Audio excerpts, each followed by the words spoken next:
35 degrés de soleil à l'ombre, entouré de ses ministres dans sa peau de chef du gouvernement, c'est la première fois qu'Ilunga Ilunkamba vient honorer la mémoire de Mzee Laurent Désiré Kabila, soldat du peuple au mausolée. Le choix de la tenue n'est pas un fait de hasard.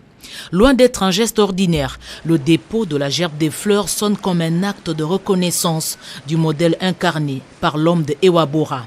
Le Premier ministre ne fait pas une déclaration aux médias. Il choisit de méditer sur le sens du combat de l'homme et de son héritage. 19 ans se sont écoulés depuis sa disparition. Le rendez-vous de la commémoration a encore drainé du monde à la cathédrale du centenaire protestant. Le gouvernement Ilunkamba était aux côtés de la famille biologique du héros national, aux côtés des animateurs des institutions d'appui à la démocratie et de plusieurs cadres politiques, militaires et anonymes. Le 16 janvier, une journée de souvenirs et de l'appel à l'auto-prise en charge.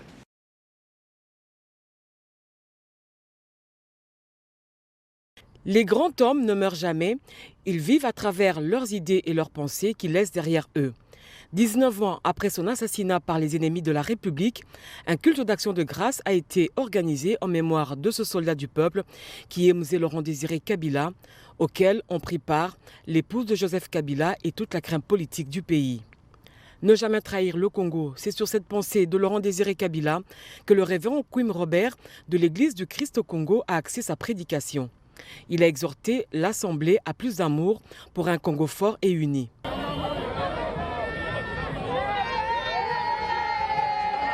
Juste après, Marie-Olive Lembe Kabila s'est rendue au mausolée où elle va coucher quelques phrases dans le livre d'or. Olive Lembe a saisi l'occasion pour rendre un hommage mérité au président honoraire Joseph Kabila, son époux, qui durant tout son mandat a lutté pour le respect de la souveraineté nationale. Un grand merci de nous avoir donné ses fils, ses dignes fils, Joseph Kabila Kabange, mon époux, le président honoraire de la République démocratique du Congo, qui, comme vous le savez, a contribué et continue à contribuer pour que la souveraineté du Congo soit respectée. Mzee Laurent Désiré Kabila a été élevé au rang de héros national. Il a laissé un grand héritage au peuple congolais, celui de ne jamais trahir le Congo.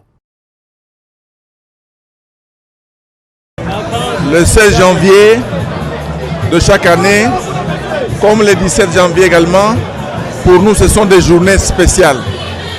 Des journées spéciales qui nous permettent pour aujourd'hui de commémorer encore la mémoire de Mzee Laurent Désiré Kabila, qui a été tué, assassiné lâchement dans son bureau de travail à ce jour.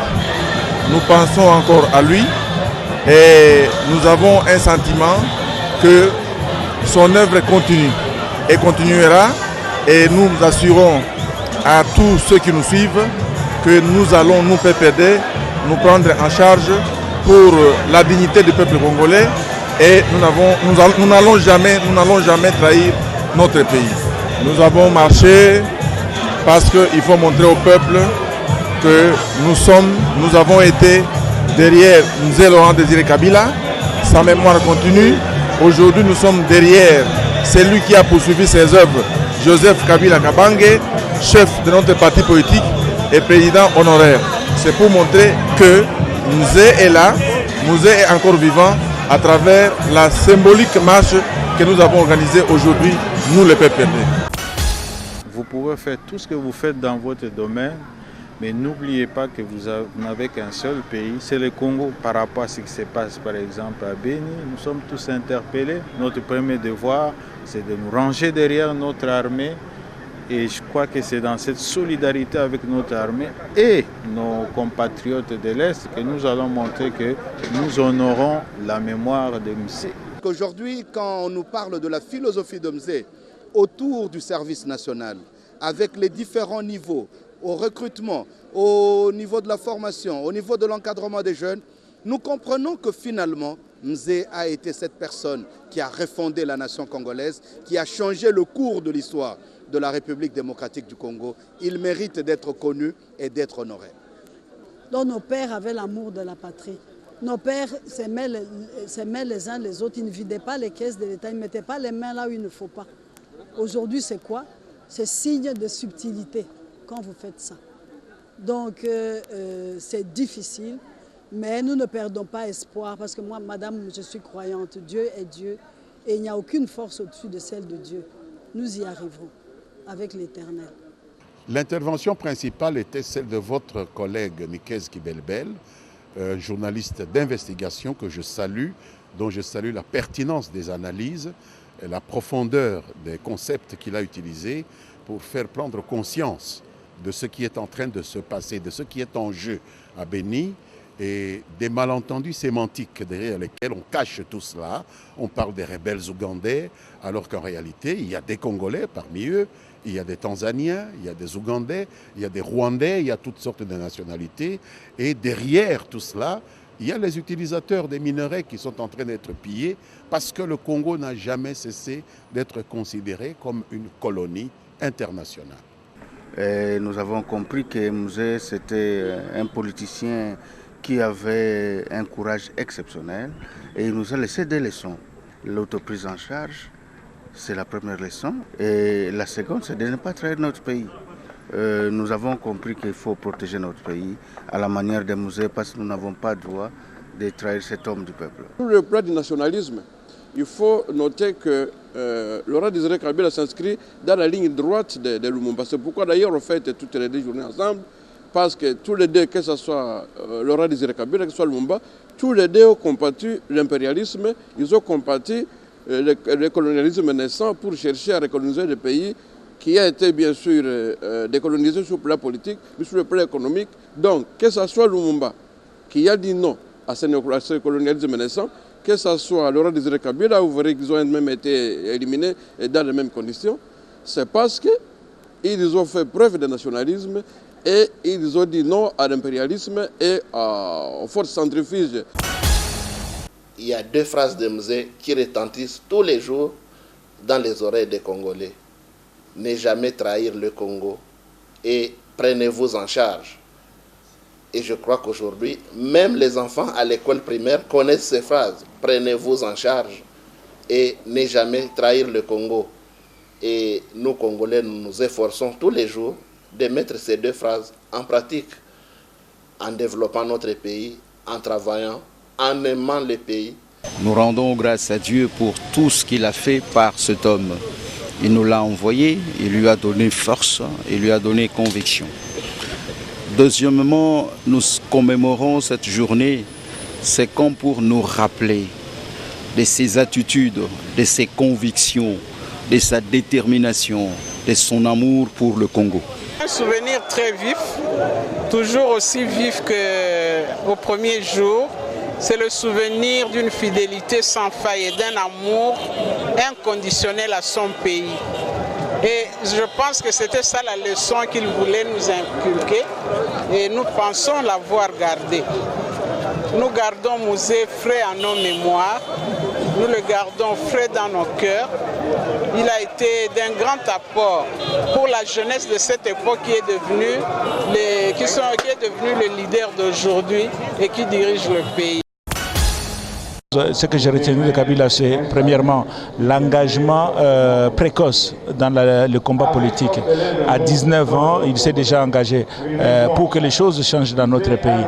Donc ça, c'est un conseil que je donne aux jeunes, ceux qui veulent faire de la politique. Ils n'ont pas besoin d'attendre, d'arriver à avoir 30 ans, 40 ans. Déjà à 19 ans, 18 ans, on peut s'engager à faire de la politique. Autre chose, c'est son côté nationaliste.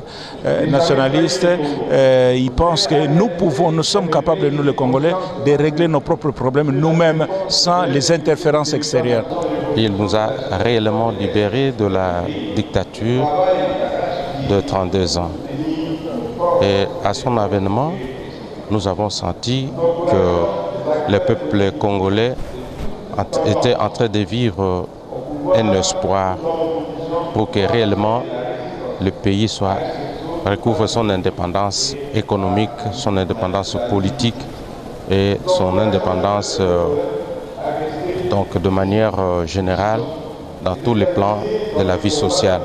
Après 19 ans, nous venons de comprendre que tous les messages qu'il nous avait laissés sont encore d'application aujourd'hui pour la sauvegarde de l'unité de ce pays. Nous gardons des musées, un homme qui a dit à son peuple que c'est vous qui constituez l'armée la plus forte. Devant menace, c'est le peuple qui doit d'abord réagir, avant même le militaire. Donc avec Musée, nous venons de comprendre qu'il reste notre repère. Vous savez, un peuple sans repère, c'est père. Il n'y a pas seulement les armes qui peuvent chasser l'ennemi. Les médias doivent se mettre à contribution pour le faire. Et c'est ce qui a été fait à l'époque où, à partir de Bukavu, on a accompagné des radios politico-militaires de toute la République démocratique du Congo, de Lubumbashi jusqu'à Kinshasa. Vous avez suivi, même lors de la guerre d'agression, la partie prise par les médias congolais sous la férule de M. Laurent Désiré Kabila pour mettre hors d'état de nuire ceux qui voulaient s'en prendre à notre pays. Et cela a été à la base de la conscientisation des masses populaires et tous, derrière un seul homme, on s'est mis derrière l'ennemi pour le chasser. Et il y a eu la guerre, il en a profité pour cimenter l'unité du peuple congolais, pour donner conscience aux Congolais que nous devons par tous les moyens protéger notre territoire, nous devons par tous les moyens, et il nous a légué les valeurs pour nous prendre en charge. C'est-à-dire que nous devrons être patriotes, être solidaires et avoir une éducation civique, une passion pour le pays. Nous sommes en train de nous prendre en charge. Nous avons fait une passation de pouvoir sans pour autant qu'on puisse nous assister. Mais ça a été fait par les Congolais eux-mêmes. Donc cela veut dire qu'il y a quelque chose qu'il a sémé en nous et qui va continuer à germer jusqu'à la fin de nos vies. Ce que je garde, c'est le fait que Musée était un soldat du peuple. Un soldat du peuple, c'est-à-dire qu'il avait, avant toute action, il avait cet avantage de voir d'abord l'intérêt de son pays ou l'intérêt de son peuple avant toute chose. On retiendra que c'est à cause de cette lutte qui a voulu à ce que le Congo devienne un pays où il fait beau vivre et où les Congolais, l'homme congolais est au centre de tout ce qui concerne le développement, de tout ce qui concerne son avenir. Donc ne pas traiter les affaires du Congo par les autres alors que le Congolais lui-même est là. Donc, travailler pour l'intérêt du peuple, comme lui-même le disait, nous devons nous organiser, compter sur nous-mêmes. Lumumba l'avait dit déjà en 60 que le bonheur ne viendra pas de Londres, de Paris ou des États-Unis, mais viendra des Congolais. Et aujourd'hui, avec l'alternance post-pacifique et civilisée du pouvoir, ce gouvernement de coalition, de la vision partagée entre Joseph Kabila Kabange et Félix Antoine Tshisekedi Tshilombo, dans lequel nous sommes au gouvernement pour matérialiser ces programmes dans l'intérêt du peuple congolais. Cette vision continue encore à couler dans nos veines, continue à couler encore dans notre subconscient collectif et nous sommes sûrs qu'il est mort, mais il est vivant. Nous avons ces devoirs, je viens de les souligner d'ailleurs dans le livre d'or, disant que le devoir de mémoire est une impérative nécessité qui doit permettre à chaque peuple de préserver son âme. C'est ça le symbole de ce que nous faisons désormais depuis maintenant 18 ans que nous répétons cet exercice. C'est pour préserver l'âme du peuple à travers ces grandes personnalités qui ont payé de leur vie afin que vive à jamais la République démocratique. Il a délivré les pays à la dictature longtemps observée dans ces pays. Il est mort, mais il vit dans nous parce qu'il nous a laissé quelques mots que nous n'oublierons jamais. Ne jamais trahir les Congos. Nous sommes dans cette lancée-là. C'est pourquoi aujourd'hui, vous voyez des grands hommes venir commémorer sa mort.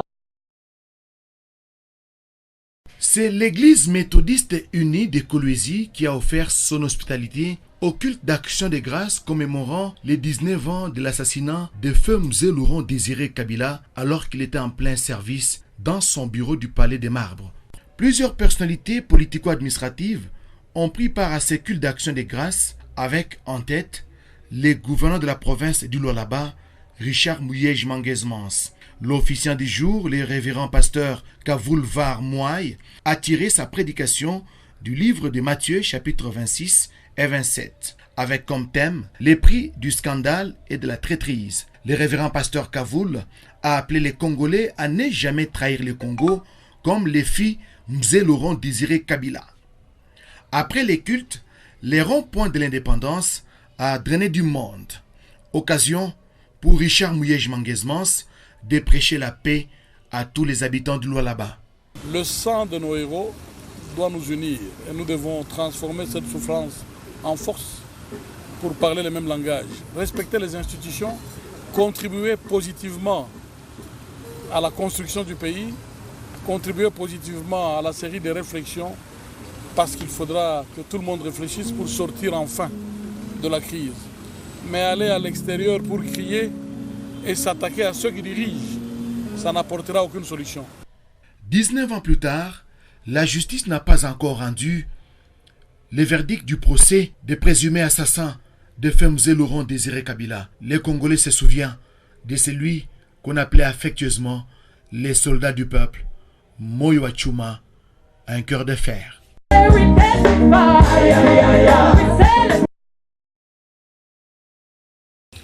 Mzee Laurent Désiré Kabila, c'est pour nous les Congolais, en particulier les intellectuels, une grande personnalité dont on n'a pas encore véritablement mesuré le poids réel dans notre pays. Ce qu'il a pensé, et vous avez raison, ce qu'il a pensé est peut-être plus important que ce qui est fait, etc. Qu'est-ce qu'il a pensé, et j'en parle dans les ouvrages que j'ai écrits, c'est que pour lui, l'homme noir doit être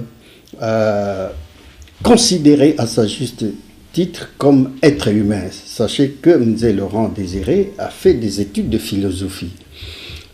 Pour lui, donc, l'être humain a une dignité inaliénable et donc il doit pouvoir, face à d'autres personnes, à d'autres nations, être considéré comme tel.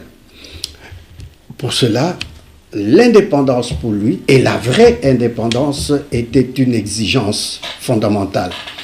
L'indépendance qui a été accordée et qui finalement a été à ses yeux galvaudée ou en tout cas rendue factice par la dictature qui est venue vers les années 65 essentiellement, était de nature à nous rétrograder vers l'état d'esclavage, l'état d'inhumanité. Laurent Désiré Kabila a, en deuxième lieu, été pour nous un homme d'un patriotisme sincère. Ce n'est pas simplement un patriotisme verbal, un patriotisme qui prône la chanson, mais vraiment l'acte.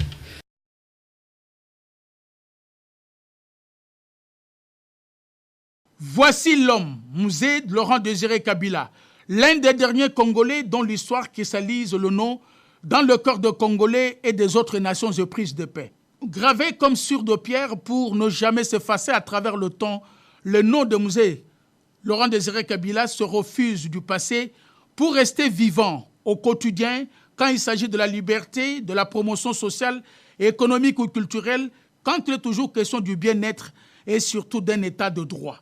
Né sous un meilleur signe comme celui d'un soleil qui se pointe à l'horizon pour illuminer la prise de conscience collective d'un peuple, le commun des mortels ne pouvait s'imaginer qu'à l'accession du pays à l'indépendance en 1960, un destin exceptionnel venait aussi de naître avec pour mission la garde de ses compatriotes. La tragédie Lumumba avait sonné comme un déclic dans le chef de cet homme, Mzee Laurent Désiré Kabila. Il a dû attendre, il a dû se résigner, il a dû s'exiler, corsant les arguments pour faire échec à un système qui s'était distingué par une dictature avec ses corollaires. Enrichissement illicite sans mesure, la corruption à outrance, l'immoralité et le dérèglement de la justice. Un système sanguinaire qui n'a fait qu'étouffer Toute réflexion, toute initiative, toute démarche contraire aux siens était punissable. Patrice Emery Lumumba et compagnons, la bande Kimba, mais aussi les juristes Koudiakou Banza en ont payé de leur vie. Les Congolais bâillonnés, soumis à clamer et à danser, alors que la misère, elle, atteignait son plus haut niveau de l'insupportable. Les rivières et le fleuve Congo faisaient couler la misère et le désarroi des Congolais. Alors que tous, ou presque, si accommodés, les soldats du peuple Mzee Laurent Désiré Kabila venaient à capitaliser ces moments de faiblesse de ces systèmes qui miraculeusement duraient 33 ans, disons plutôt le tiers d'un siècle. Le 17 mai 1997, lorsque la marche de la liberté partit des montagnes de Wabora, balayant le vernis du système croulant, aucun obstacle ne pouvait s'ériger. Quand bien même ces lambeaux de phrases « Kisangani ne tombera jamais », Kisangani est tombé sans surprise et naturellement. Kinshasa ne sera pas dompté, Kinshasa a été libéré, sans effort. La suite, on la connaît. Mzee devenait l'espoir et le libérateur de toute la nation. Les Congolaises et Congolais découvraient cet homme de justice et de défense des droits humains qui tenait tête au maréchal Mobutu Sese Seko malgré la médiation du sage sud-africain Nelson Mandela. Son choix est resté le même, libérer le peuple congolais de la dictature en lieu et place de partage du pouvoir. Mzee accédait au pouvoir porté par les Congolais et les Congolaises qui tombent sous son charme. Quel intellectuel aguerri, nanti d'une culture élevée dans l'organisation et la gestion de la chose publique. Un homme à l'écoute de son peuple, sourire toujours traditionnel et par moments ne sachant est-il fâché ou est-il heureux, s'interdisant tout enthousiasme ou autosatisfaction. Ce sourire-là. Mzee restait dans sa vision, dis-je, dans son idéal. Les Congolais n'ont pas tardé à en apprécier les résultats. Chassons le chômage. La mobilisation des Congolais vers l'agriculture. En exemple, le service national est né. Les productions en série ont donné lieu à des cantines populaires. On a acheté le riz, le haricot, l'oignon, la tomate, la pomme de terre, le poivre, le sucre, le manioc, le maïs en différentes variétés. On a acheté des poulets, on a acheté des œufs dans le coin et recoin de nos communes. L'assainissement du secteur minier a offert aux Congolais l'espoir de gagner leur vie aisément et se retrouvant par leur travail. Les minéraux du Congo ont été vendus, mais les revenus ont servi plus à la République démocratique du Congo. C'était une première. La canalisation du travail manuel, d'artisanat, pêche et dans les constructions. Le rétablissement de la médecine traditionnelle congolaise devenait une réalité. Les Congolais ont cru à Mzee Laurent Désiré Kabila. Avec lui, tout devenait possible. Les fonctionnaires de l'État retiennent que la paye venait en termes échus. Tout cela sans recevoir de l'aide ou un emprunt extérieur. Pour un pays, la République démocratique du Congo, qui recommençait à renaître avec sa monnaie, le franc congolais. Démocrate, Mzee l'était. Après la mise en ordre de toute la situation en RDC, l'Assemblée, le HLPT, s'est installée. Toutes tendances comprises, mais avec un seul idéal, la République démocratique du Congo comme un État de droit. Mais quand vint en trouble fait l'invasion extérieure, l'homme, les soldats du peuple trouvent la manière la plus originale de répondre. Les Congolais s'en ont mêlés pour faire échec à cette situation, mais aussi faire la réaction. Mzee a dû apprécier le niveau du patriotisme du Congolais. Il était sur tout le front Mzee, dans le rétablissement de la justice, la réorganisation et la gestion de l'environnement, la promotion de la santé et de l'éducation, les transports en commun avec une nouvelle discipline et surtout le changement de mentalité. Ne jamais trahir le Congo. En si peu de temps, il y est arrivé. Les changements s'opéraient donc. Mzee Laurent Désiré Kabila était aussi le fils de son père et de sa mère. Il avait une famille, il avait une épouse et il avait des enfants dont tu parlais très peu, privilégiant d'abord la République et les choses les plus urgentes. Et pourtant, il trouvait bien le temps pour leur offrir affection et attention. Aujourd'hui, les nombreuses photos de famille prises avec Mzee et sa famille et ses enfants en témoignent. Quand vint la mort, c'était dans son bureau de travail, peaufinant d'autres projets pour la renaissance d'un pays, la République démocratique du Congo, où tout était prioritaire, après 33 ans de désastre. Il est mort en martyr. Mzee était martyr. les Congolais le nomment héros national. Nos larmes ne cesseront de couler à chaque lecture de pages de sa vie et de son œuvre. Nous te pleurons encore, Mouzé, en cette date tragique, Mouzé le libérateur, Mouzé les Congolais, Mouzé l'incompris, Mouzé les soldats du peuple.